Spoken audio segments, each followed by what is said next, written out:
Topics and music that affect your life from Universal Broadcasting Network. Tune in at ubnradio.com.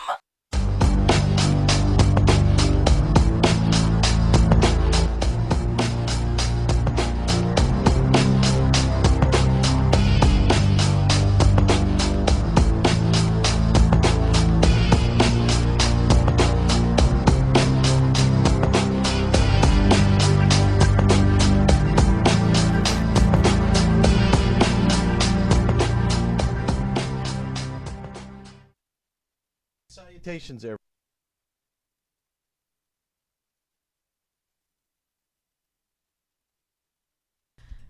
I can hear me now too. Okay. Hello. Hey, we're just running a smidge late here. There's big traffic today. So, hey, welcome to Dr. Judy WTF. I am your host as usual, Walt Lusk, and in studio is as wonderful as the illustrious Judy Rosenberg. We have an amazing show today. We are on our series, Hole in the Soul and Healing Human Disconnect. We are talking about the 9 panels of Dr. Judy's mind map, Be the Cause. And today we're going to be doing panel number 2. And as usual, we're going to shrink Attune. It's going to be an interesting one relative to our topic. Mm-hmm. And this is a call-in show. So if you felt abandoned, since we're really going to talk about abandon theory today, call in, or if you don't want to be abandoned, call in as well. You know, we always say here, don't explode or implode, but unload. And the number is 323-843-2826. So I thought I would start with a couple of interesting little articles just for fun that are kind of this, Judy. The first one is, young adults say technology can dehumanize. They interviewed 12,000 teenagers aged 18 to 24 about what technology is more or less personal. And what's interesting is 90% of adults questioned the poll admitted innovations technology make life easier, but 60% of the people rely too much on it and can be dehumanizing. And they asked people in Brazil, China, France, India, Indonesia, Italy, Japan, and of course the United States. So I thought that was interesting. They like it, but they feel it could be dehumanizing. And this just in this week, put down that phone, parents. It can be affecting your kids. Researchers in Boston have observed 55 different groups of parents and young children eating in fast food restaurants. The study found that a majority pulled out their mobile devices right away, and their kids tended to act up more. Gee, why am I not surprised? If I can't get your attention in a positive way, I'm going to seek it in a negative way. Says that parents spend an average of 11 hours a day using electronic devices.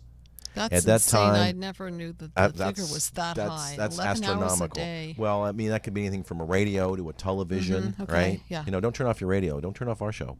But yeah, we're part of it now. you bet we are. But hopefully healing the human disconnect. Yes, we are. But it takes away from face-to-face communication, which helps kids learn behavior, right? Kids in preschool, kindergarten, no longer able to read social cues from other human beings because we're all staring at our cell phones, right? I mean, there's only, 6 billion cell phones in the world or something? Too much time on technology can also leave an emotional impact on your child. We get such a limited amount of time with our kids in the day. We need meaningful conversations. Texting doesn't count. Dinner is a good time to have family time, so keep the phone away. Duh. Yeah, 11 hours. Obvious good ones. And you wonder why people can't sleep. You know, you stare at this bright television or your bright cell phone, and then you turn it off and you expect to shut your brain off right then and right there. Not happening. No. It's not going to happen. And we're sleep deprived as a country, maybe as in a world, right? So to continue our series of the Hole in the Soul and Healing Human Disconnect, which is our life work and the work that I do in my office every day.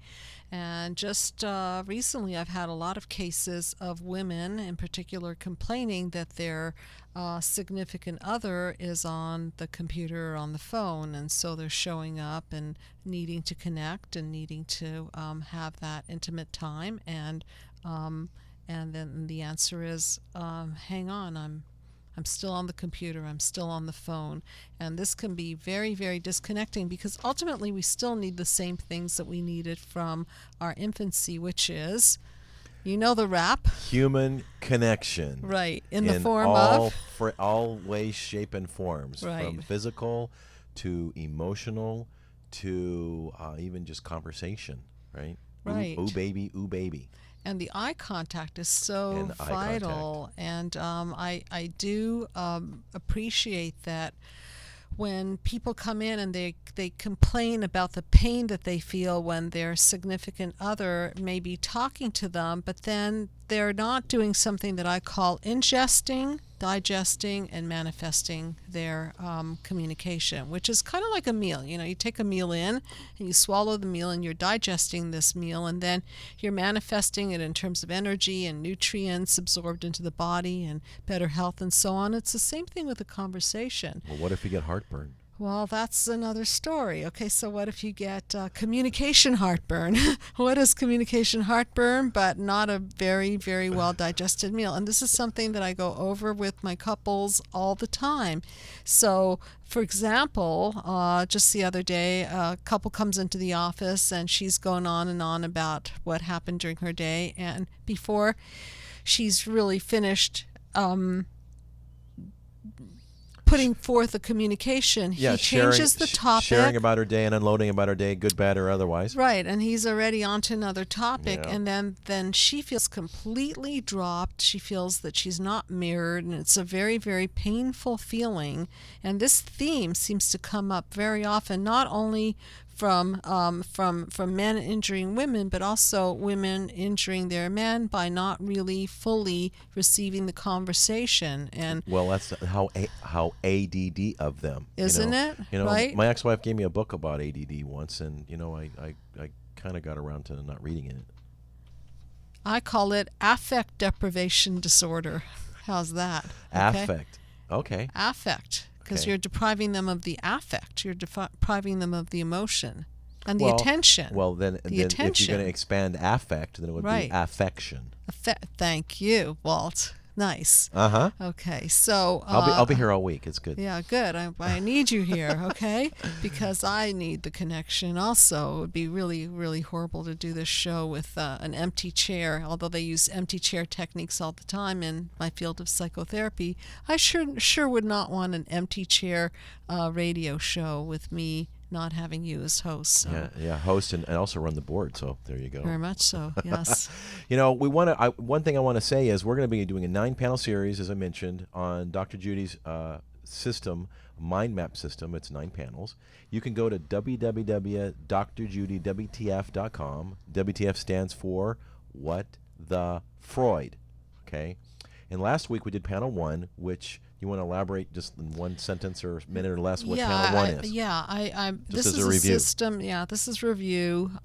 This is a system that I created to heal human disconnect, and it starts by taking a look at the cause of the disconnect, which is the mother-infant disconnect, because that's the first person we disconnect from. Birth is a disconnect, isn't it? Yes. Snipping the umbilical cord is a disconnect. And then when mother doesn't allow for the connection to happen by eye contacting the infant, by giving skin to skin, the breast milk, the mirroring, the attunement, the emotional goodies that person needs to thrive, then what happens is that the baby develops a reaction to that wound, and we're going to talk about that today. So the whole process is the top part of the panel, which is the way problems are formulated, is the cause of the problem, and then the reaction to the problem, and then next week we're going to talk about the encoding of the problem, which we alluded to a few episodes ago regarding negative core beliefs, because we then take all of these reactions, we take all of the wounds, and we ingest them, and then we encode them into the fiber of our being, and then that becomes the blueprint of our emotional health or lack thereof. And a couple weeks ago, we did a great show on self-talk. Mm-hmm. Yes. And that's kind of a byproduct of this. What in the world do you say to yourself? Are you yourself's best friend? And if your real best friend heard what you say to yourself, would they respect you in the morning? Yeah, I mean, exactly. We all are guilty of it, but it's tough stuff. So all of that lack of self-respect and all of that demean, devalue, and destroy of the self comes from the blueprint of not ingesting the light or the nutrients, the emotional ingredients necessary for the formation of a healthy human being. So today we're going to talk about panel 2, and we often allude to the concept of the double dungeon. Yes, which the double, go ahead, the double Walt. dungeon. I mean, the show could be called Reaction to the Wound because Mommy and Daddy said so. The double dungeon in the not so wonder years. I love that. Yes. Basically, in infancy, our inner world is a reflection of the relationship we did or didn't have with Mom. And our outer world is in direct relationship to what we have or don't have with our dad. If you had a lousy mom, however that's defined, and a lousy dad, or a non-existent mom or dad, both, then you are in what's called, that Judy calls, the double dungeon. And that specifically means that you're not getting any light from Mom, and then Dad is there as a first representative of the outside world because Dad is the one that's supposed to nourish the nourisher so that Mom can therefore have more to give, and he's the one who's supposed to mitigate the damages that Mom can inflict on the child. And panel 2 really is about hope that the damages will be mitigated by the father figure, by the outside people outside of the mother infant dyad. And you've always liked my definition of hope, HOPE, help other people escape. So that's what Dr. Judy does in therapy, is help you escape all the trauma from way back, because it's true. And when you follow through with our different panels, it is not really how you start that matters, it's how you finish. And we can rewrite a lot of that, quote, DNA to make sure you are a more whole person. And that is a lot of how I see my responsibility in the therapeutic process, is that I'm helping people to take what I call their infiltrations of the past, the negativity, the darkness from the past, and let the poison out of that piece of it so that they can basically reconnect to the light of who they are. Because when we are born whole and complete in terms of mental health. Yes. Unless we're dropped on our head, unless there's some kind of organic problem here, we are sponges ready to receive the light. And if we're not receiving the light, then we're going to shut down, and we're going to have all kinds of reactions, which is what we're going to talk about today. And Dr. John Bowlby, psychiatrist from England, I would love to have his son, Sir Richard, call in today. I shot him over an email and hoping that he'll call in, but it's probably now 4 o'clock in the morning. Okay, so Sir Richard, I'll forgive you if you don't call in. Anyway, this work of attachment theory is based on a lot of work by the Bowlby family on taking a look at how babies attach to their primary caregivers, and if the attachment is not secure, if it's disorganized, if it's anxious, if it is what we call an insecure base of attachment, which comes when there's no security and no real tight bond between mother and the infant, then the baby will go into all kinds of reactions. And so you can imagine a baby who is neglected will eventually start doing what, Walt? What do you think? Well, reacting. Right, but how? Okay, well, so baby's in the crib, and remember the Ferber method, which we so fondly talk about, letting the baby cry it out, which is one of the surest ways of creating an anxiously attached child, and a sure way of helping my profession gain more patience. Okay, so if you want to set your child up to be a patient, then all you have to do is let your baby cry it out and not attend to the baby. And one of the stuff I found is there's basically 3 or 4 different types of early emotional bonds, or lack thereof. Attachment basically is an emotional bond to another person, and if it's all goofed up, of course Dr. Bowlby developed this, lasting psychological connectiveness between human beings. And I'm going to touch, I know Judy knows, but it even impacts dating in a big way. Sure. I mean, huge way. Right. So, and obviously other relationships, but that's kind of an important one. So there's 3 styles: secure attachment, ambivalent attachment, and avoidant insecure attachment, right? So that's the first 3, and attachment matters just because, if we're attached and sort of secure, then we perform better in school, we have more successful social relationships, we experience less depression, and of course less anxiety. Right. And what happens to the others? They kind of got the The short end of the deal. ambivalent Yeah, they're very attachment. ambivalent. Yeah. Right. So secure attachment basically is marked by distress when separated from the caregiver, and joy when the caregiver returns. So when frightened, secure, attached children will seek comfort from caregivers. So that's kind of the epitome, I think, of abandonment, right? Because it's attachment or unattachment. Right, it's a healthy response. So if a baby and a mother are attached properly and they get separated from each other, then they'll both want to. They'll both. Not only the baby, but the mother goes into distress also if the separation is too long. So that's healthy attachment, and then that leads to, as Walt was saying, healthy cognitive development, healthy emotional development, healthy physical development, because the baby will be more hardy and more sustainable and healthier in mind, body, soul. And if you want to become attached to Dr. Judy on the show, and get on the couch with Dr. Judy, you can, because it's really getting kind of quiet in here. Yeah, please call in. This is a call-in show, so. And there we go. There's the crickets. Yay. And the number is area code 323. The crickets are calling. 843-2826. That's 323-843-2826. The next characteristic is ambivalent attachment. So don't be ambivalent about calling. Become very distressed when a parent leaves. The attachment is relatively uncommon, affecting only about 7 to 15% of folks. But these children cannot depend on their mother or their primary caregiver to be there when the child is needed. So again, this or is needy. Or needy. Right.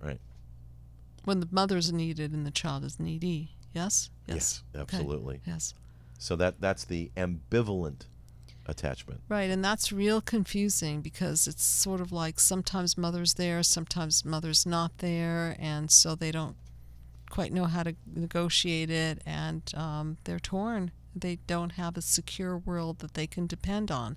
And one of the developmental stages is trust versus mistrust. So if you can't trust the world, exactly. if your mother is your world and your father is your world, and you have these 2 pillars that are supposed to hold you up and give you balance and security, and you don't have this balance and security, then how do you think you're supposed to feel about the rest of the world? Well, it says here they show no preference between a caregiver and a complete stranger, which I think's like, wow. I mean, from one extreme to the other. Right.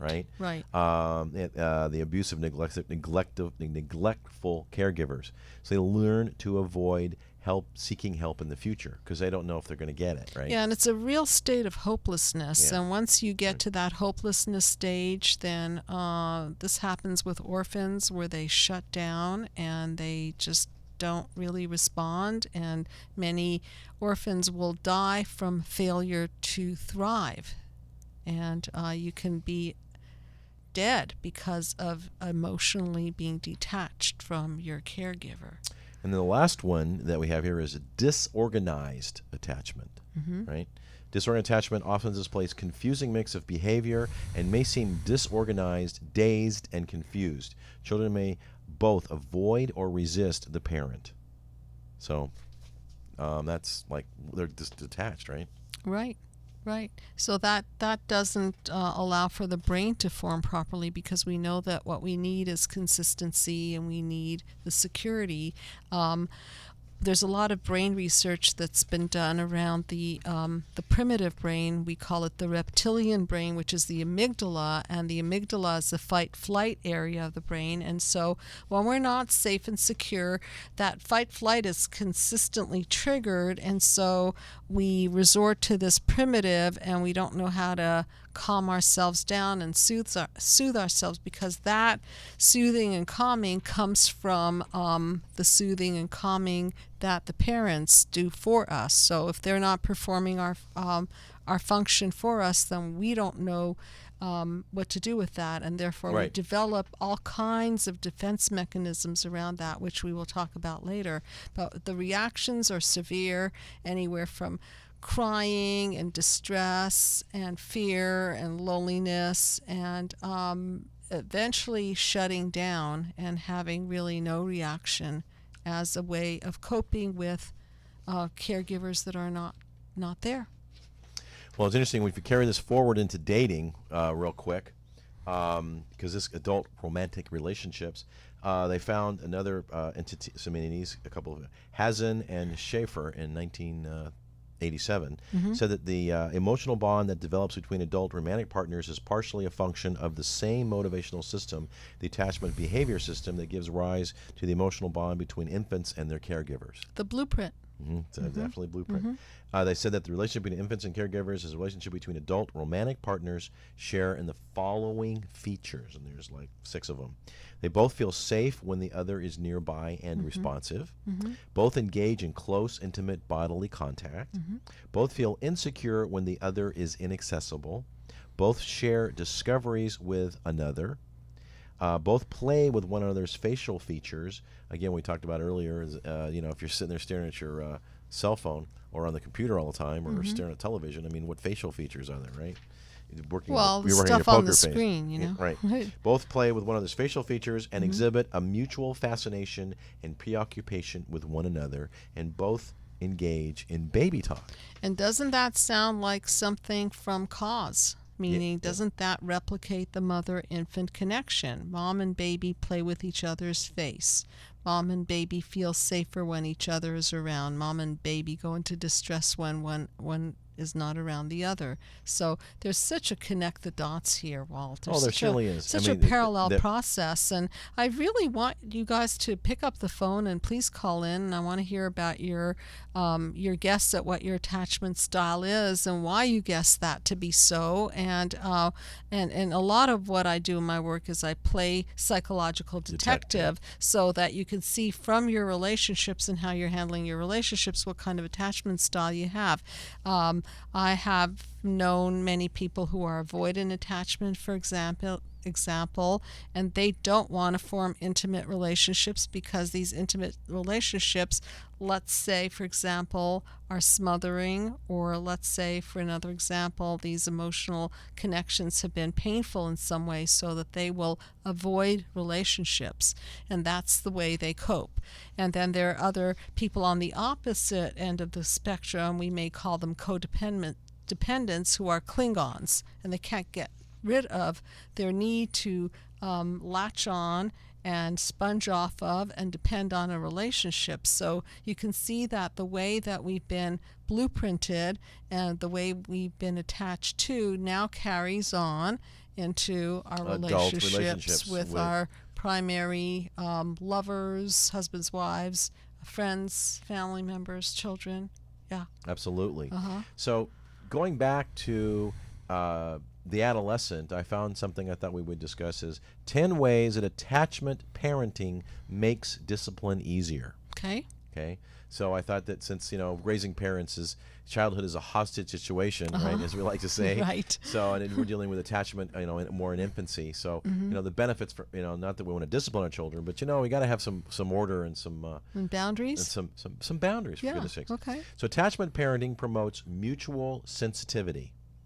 In other words, all I have to do is look at him disappropriately, and he stops misbehaving. Okay, so there's a connection. So there's that sort of a nonverbal communication going on, and a look is worth 1,000 words. Absolutely, it is. So this parent obviously isn't playing all day on his or her cell phone, is connecting with her son or his son, daughter, and is reading the cues, and the child is reading the cues of the parent. And remember, if mommy or daddy, if you're driving in the car and you can see your child in the rearview mirror, and they're not behaving real well, and you just look in the rearview mirror and they see your face in the rearview mirror, right, and they're not staring at their cell phone, right, might work too. Yeah, like that. So number 2 on 10 ways attachment parenting makes discipline easier. Attachment parenting produces people who care. This one was interesting. Groups of people being insensitive to the needs and the rights of another group. Okay. Because there's an empathy, right? Right. In order for you to learn empathy, you have to be empathized with. And if the parent is attuned to you and a parent cares enough to look into your eyes and see that you need boundaries or that you're in distress or that you need soothing or you need anything and the responsiveness is there, then you then adapt that and adopt that into your own way of dealing with the world. Here's a great quote. General Norman Schwarzkopf, if you guys remember, he was a general that did Desert Storm way back. So he's a general in the Army. I mean, can't get any higher than that. Quote, "Men who can't cry scare me. Many of the world's problems can be traced to folks who you don't care," right? So if you react and you're emotional, you're not weak. And what's the opposite, do you think, of love? Oh, it's apathy. That's right. It's And not a hate. lot, that's It's right. apathy. Apathy, and that's what we're breeding today. We're Absolutely. breeding apathy, and General Schwarzkopf is talking about apathy. People who are so shut down and they're so disconnected from their own feelings that it's scary, because those are the kinds of people who go rogue. They can tremendously explode because they're not connected to themselves. They're not empathically connected to anyone. So what's it to them to shoot up a school? Right, or, and then or what have you. and then what happens when people then ask the question, WTF? Right, WTF, right? So that And this after is the apathy. definitely a WT Freud because it's being Yes. repeated in many, many areas of the world. It truly is. Yeah. Third is attachment parenting organizes babies, okay? And it has sort of the rhythmic walk. Familiar baby's time in the womb has a calming effect.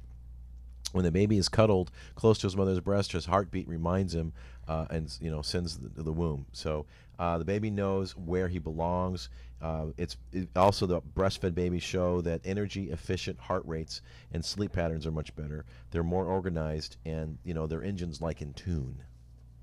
Right, and I do this experiment that I talk about on many episodes where I will take a cell phone and start right in the fidgeting. right in the middle during therapy. Right, I'll start fidgeting with my cell phone as an experiment to show kids and adults how human disconnect has a profound effect on organizing the mind. And what happens is if we have the direct connect in the therapeutic process, and then I break that therapeutic connection by picking up a cell phone, you will see that people will go into a whole nother state. They'll get anxious, the thoughts will become quickly disorganized, they can't stay on point, and they really start going down the distress tube quickly. And so after I stop matter of seconds. Yeah, and so after I stop the experiment, I point out to them that this is an example of human disconnect, and it's happening all over, every day, every moment of the day. So if we get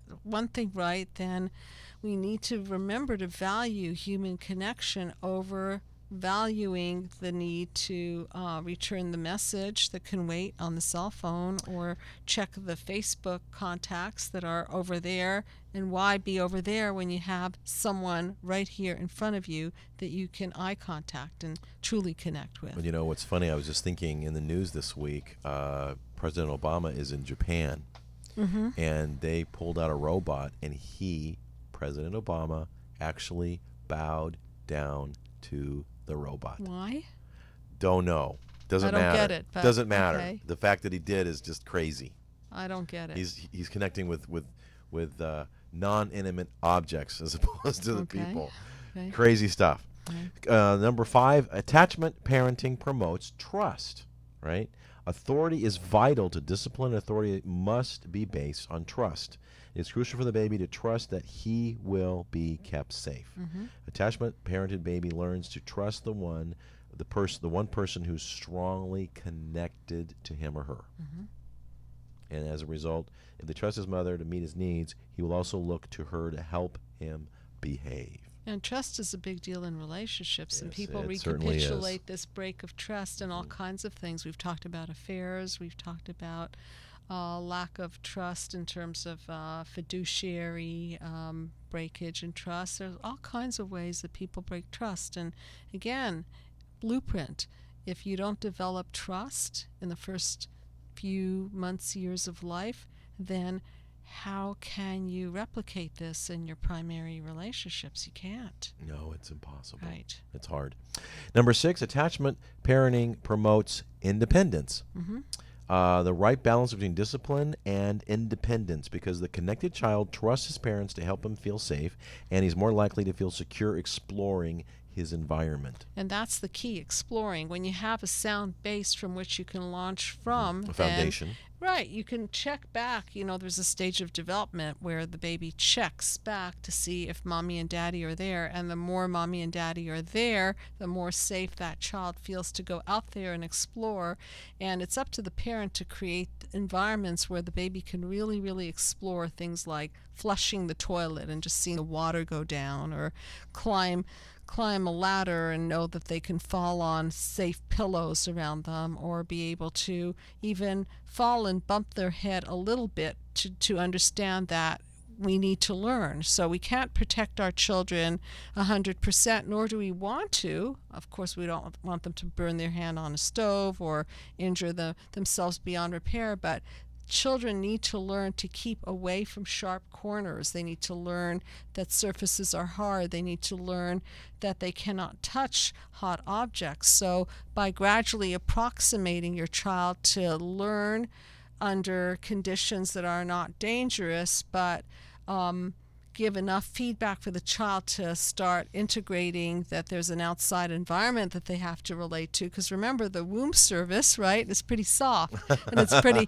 balanced, and everything is fluid, and it's like where we want to float around in. But the real world is a little harsher. It sure is, and I've said for years that children are little scientists. People get mad. My kid was blah blah blah, and it's like they don't know. Right. They're big sponges, and they're little scientists, and sometimes I call them God's little spies. But they're checking it out. Like I had one parent many years ago says, well, you know what? I bought a baseball and a football and a bowling ball and a badminton, and my kid doesn't want to do any of that stuff. He's just, no, you as a parent exposed those things to your child, and as a result of them being exposed to it, now they know they aren't interested in those things. It's a process of elimination. You can't just hand them a football and expect them to go run a touchdown tomorrow. And children like really simple objects. I know that parents like to go to the store and spend tons of money on the latest, but really what children like, they like a piece of paper and some crayon, non-toxic of course, or just a paint set, or they want boxes so that they can crawl in and out of the boxes, or they want to build with Legos, or they want to just play in the sandbox, or take a bucket and watch the sand pour out, or stick rocks in the sand. This is so basic, and you don't have to spend tons of money on toys. They love a fort. Get a card table and some towels, and boom, now they've got a fort. Right? You can come in and you can come into their space and hang out, and they think you're really cool because you're in their fort, right? Oh, yeah. Right. I mean, how many of us got a big refrigerator or a big box or something? That's right. Kids want to play in it. They can make a window. It's a big toy. And don't let them play with that refrigerator. They can lock themselves in and bingo, But yeah, that's right. They don't really, really need elaborate things. No, they don't. It's the concept. It's Absolutely. the concept of building and exploring and interacting with the world that they want. And it helps them become more creative because, what can you do with a box? What can you do with a rubber band? What can you do with crayons and a piece of paper? Right, and the best thing that you as a parent can do is to look and see what your child is doing and let the child take pride in your having great admiration. Oh my God, look what you made. That's amazing. Yay! You put the crayon back in the bottle. Yay! Kids love that. It's called mirroring, and it's the best thing for the brain because it really allows them to relax their brain and start integrating the world rather than be in this disconnected, distressed state of being, and then nothing really gets learned because as I see it, when we put our children under distress, what happens is they become so emotional, and we're activating their emotional brain so much that they're too busy licking their emotional wounds to function in the world. Or sometimes they get overstimulated. That too. Right? I mean, they're just staring. I mean, you got the TV going, the radio going, and I mean, it's like they can only absorb so much. And I had one daughter that she got really, really overstimulated, and she would just withdraw and go, okay, well, she's got overstimulated, and you have to go find her, and she would be in a quiet corner reading a book. Yeah, that's a really great point. Yeah, With all I the mean, electronics all going, this stuff we can just easily jamming into these kids. They're big sponges, and there's Yeah. just a point where they just overload. That's right. Overload. So it's up to us to create boundaries and help them have not too much, not too little. It's like the 3 Goldilocks. bears and the 3 chairs, not too hard, not too soft, but just right. They can integrate this stuff. And we've talked about this one. Again, we're talking about 10 ways attachment parenting makes discipline, but also life easier. Number 7, we've actually touched on already. Attachment parenting promotes intimacy, right? Look at them. You can spot them in a crowd. They're genuinely interested in other people. Right. They're attentive. They're being comfortable, connected to people that they are connected appropriately. Yes. Okay. Much of the child's future quality of life, mate, job satisfaction, and other, will depend upon the capacity for intimacy. Right. Connected kids grow up learning to bond with people rather than things. Right. Right. They carry a capacity for intimacy. Right, and you can also see this. A lot of people that I treat because of job stress, and sometimes what they do is they recapitulate these horrible blueprints from the past within the work environment, and they pick bosses that are abusive, or they pick environments that are overwhelming, and then they blow a fuse, and they blow a fuse because they don't have boundaries, and they don't know how to say that's enough. I can't handle another project. I need to leave at 5 o'clock, and that's what we agreed on in our contract. And so when people don't have the blueprint of boundaries, they get themselves into situations where there are no boundaries, and then they get sick and actually end up sometimes Having in a the breakdown. hospital. Having a breakdown. Having a breakdown. Yep. Right. Attachment parenting builds better behaved brains. The tangled electrical wire called neurons need to be connected, when the child develops, and that also promotes organization. Right? Attentive parenting creates behavioral equilibrium that not only organizes the child's physiology but her psychological development as well. A brain that is developed right makes right decisions and right connections. And if not, then you're going to get kids that are have developed problems later on, whether it's hyperactivity, distractibility, impulsiveness, ADHD. Okay, the connected high-need child is easier to discipline because he's more responsive to his parents. Again, they're more adaptive. So and changing to life circumstances. And today's world is changing radically fast. And speaking of the brain, there's this function called the corpus callosum, and the corpus callosum separates the right brain from the left brain. And so in order to integrate the two halves, we need some sort of literally a piece of mind, so that What if I want to give you a piece of my mind? Yeah, like that, right. Okay, now you messed up my brain, Walt. Okay, so this is what parents do. They mess up their children's brain, and so the creativity goes, the cognitive, logical functioning goes also, because they're too busy in fight and flight. They're too busy surviving to just emotionally exist. Number 9 is attachment parenting help you discipline the difficult child. We all have seen the high need child, right? Well, we want that. They're easier to discipline because they're more responsive to his parents, right? That's pretty obvious, but that's right. So the more you put into your child during the first few years of life, the easier a child you're going to have. And that child is going to be delightful and playful and calm and have good boundaries and be less and less needy. And it's totally a myth to think that if you push your child into independence too soon and let them cry it out and just leave them so that they develop strength to hack it out on their own, what you're really doing is you're creating dependency, not independence. Interesting, right? Yes, I mean, well, that's right. I didn't get it as a parent, so now I'm gonna do the same thing to you. Well, for crying out loud, is that justification? Right. Exactly. Or an excuse. Right. And then lastly, attachment theory, parenting encourages obedience, right? Obey means to listen attentively. The attached child wants to please, Even the iron-willed child bends to the will of the mother or father who operate on that parenting principle. Especially when that appeasing or pleasing, shall we say, sorry, not appeasing, when the pleasing is built on trust and goodwill and not coercion and, Right. Intimidation. Intimidation, right?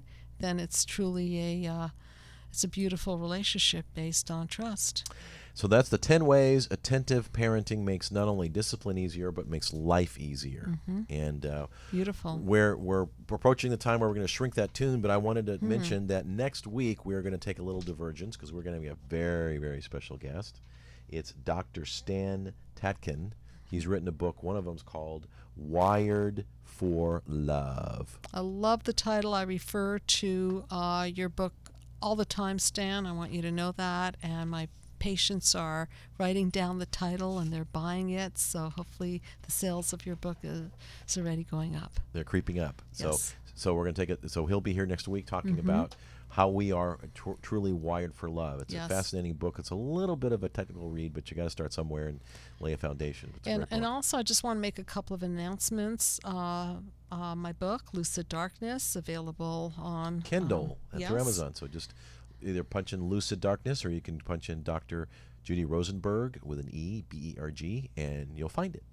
Yes, and also for those of you who cannot connect to me by coming to see me in my office in Sherman Oaks, please know that I'm opening up my practice for phone therapy, and it's been really, really effective. I oftentimes ask my patients, so did you get enough value out of the phone session? And yes, because we can really, really concentrate on the system, and we can really quite use that hour to go from the problem through the process to the solution, identifying the wound, and now you understand that the wound or the motherboard, if not handled properly, will create reactions in panel 2 that end up as insecure and ambivalent and disorganized attachments that then get projected into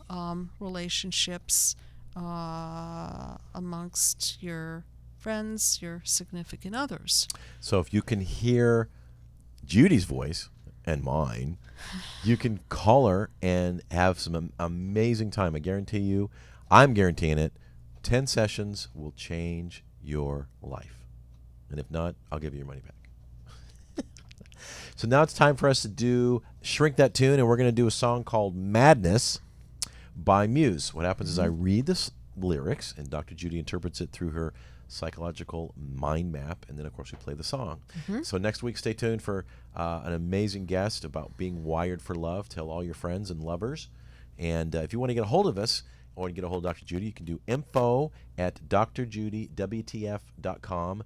And, of course, you can pull our shows on Stitcher and iTunes as well. And so we appreciate everyone who continues to listen to our show. It's just been amazing, and we're now in the process of going to expand it. And we're looking for sponsors. So if anybody wants to be a sponsor of this amazing, growing show, let us know. info@drjudywtf.com. So Muse has a song called Madness. I can't get these memories out of my mind, and some kind of madness has started to evolve. And I tried so hard to let you go, but some kind of madness is swallowing me whole. And of course, I selected this song not only because I love it so much, I think the tune is amazing. I also selected it because when we are not attuned to, when we're not attended to emotionally, we experience this disconnect, and it makes us mad. And so the memories of childhood, the imprints of childhood get infiltrated into the mind.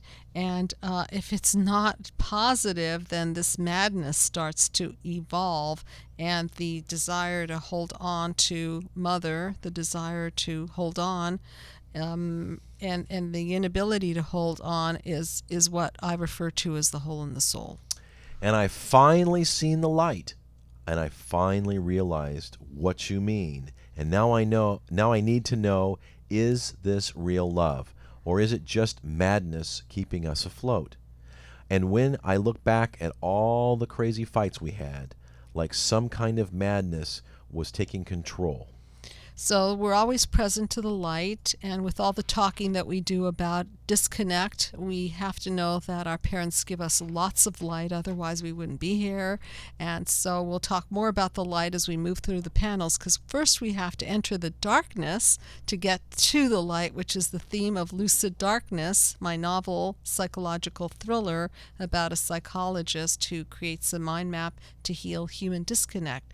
And so the person is reaching for the light and wants to know, is this real love? What kind of connection do I have with my primary caregiver, my first love object? Or is she just merely keeping me afloat? And then the crazy fights we have is the connect, disconnect that the baby and the mother struggle with all along. And of course, the inability of the baby to really hold on if there's too much disconnect and a loss of control.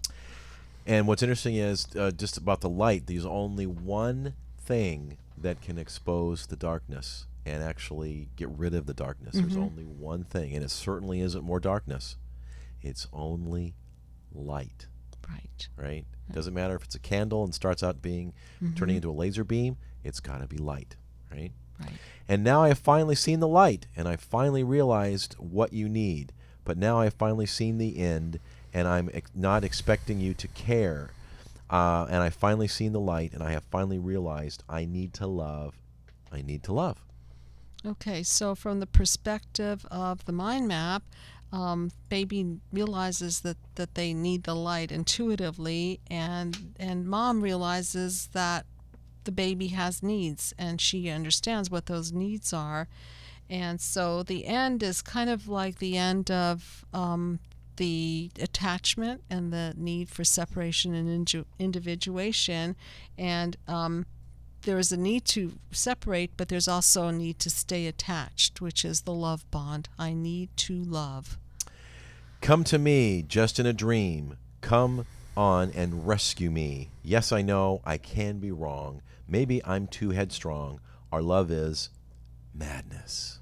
Right, and sometimes when this mad love, or let's call it love addiction, let's say, this addictive quality that we sometimes encounter in our adult life is a recapitulation to correct the emotional disconnect between mother and infant, and we do a what the Freud in our relationship. So we pick somebody that's kind of the mad love kind of love.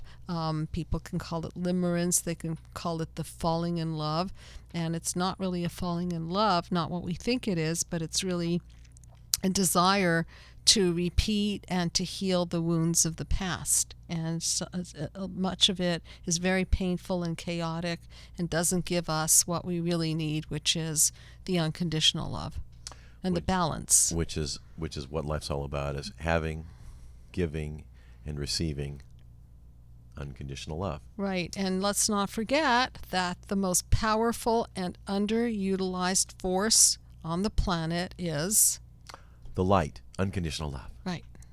And that's our show. Thanks so much for tuning in and listening. We're going to play the song now by Madness. It's Muse.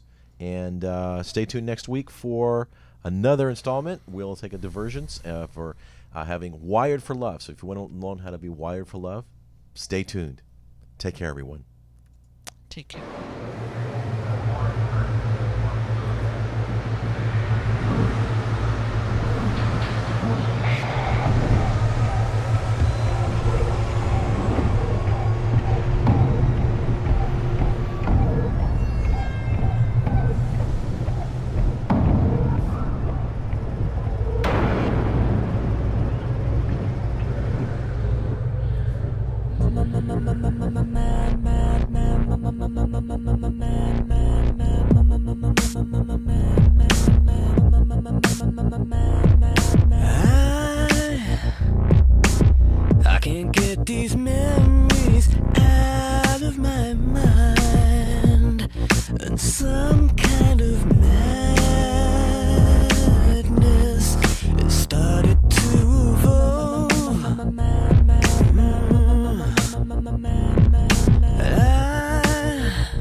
Out in the